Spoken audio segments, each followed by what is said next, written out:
Hi everyone, welcome to my channel. Have you ever tried to share the good news only to be mocked or ridiculed and you can't really comprehend it? Why doesn't someone want to hear it or at least learn on their own? Do your research. Well, I'm going to show you a clip where this gentleman explains it perfectly from the Bible. Does Jesus really refer to non-believers as pigs and dogs? Does Jesus think that non-believers are as worthless as an animal?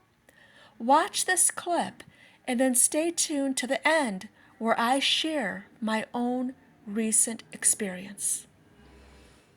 Do not cast your pearls before swine is a portion of the Sermon on the Mount, and to understand its meaning, we have to understand its context and placement within the sermon.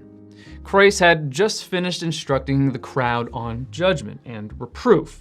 Do not judge, or you too will be judged. For in the same way you judge others, you will be judged, and with the same measure you use, it will be measured to you. Matthew chapter 7, verses 1 and 2. And you hypocrite, first take the plank out of your own eye, and then you will see clearly to remove the speck from your brother's eye. Matthew chapter 7, verse 5. Then in verse 6, Christ tempers these admonitions and shows us the difference between judgment and discernment. We are not to be hypocritical judges, yet we must be able to discern the swine, lest we cast our pearls before them. Before Jesus says, do not cast your pearls before swine, he says, do not give dogs what is sacred. An analogy mentioning dogs is also used in Proverbs. As a dog returns to its vomit, so a fool repeats his folly. Proverbs chapter 26, verse 11. A dual reference to swine and dogs is also found in 2 Peter chapter 2, verse 22. Of false teachers, the Proverbs are true.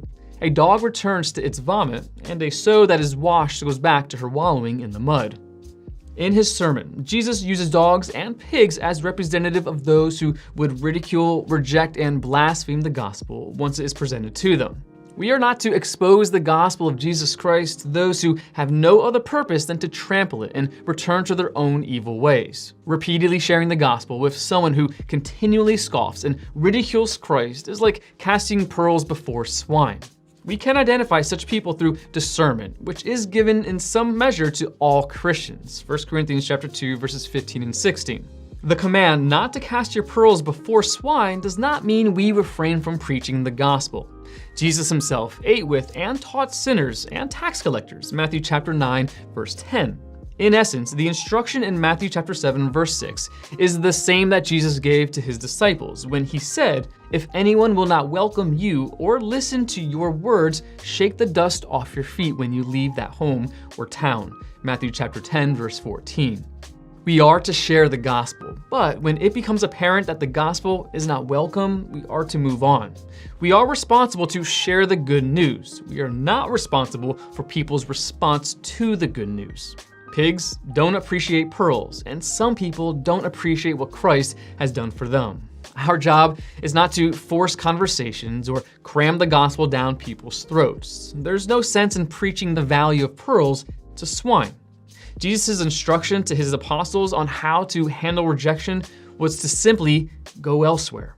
There are other people who need to hear the gospel, and they are ready to hear it. So he explained it so well. So if you have tried to share the good news with family and friends and you were mocked and ridiculed, you know exactly when to shake the dust from your feet and move on. If Jesus sees non-believers as literal dogs and pigs, not worthy of even being called human beings, then that must tell you something.